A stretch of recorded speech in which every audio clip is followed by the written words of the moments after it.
havde mange bumser i hele hovedet.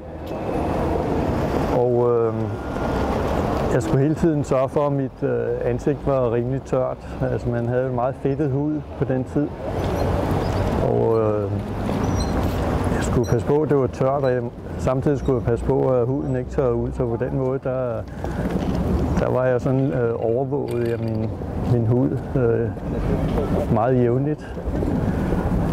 Og det var noget, der varede i mange år. Så det var ikke kun en kort periode. Hvordan var det psykisk for dig? Ja, til sidst så blev det jo lidt for meget. I starten der tænkte jeg bare, at nu er jeg ved at blive voksen, og det hører livet til. Men når det så ikke rigtig ville forsvinde, så blev det for meget, og så søgte jeg også læge, kom til hudlægebehandling.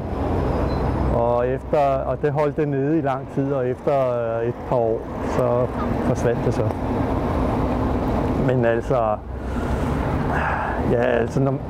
i den alder, hvor man skal gøre sig til over for pigerne og sådan noget, så er det jo ikke det fedeste at have akne i hele hovedet.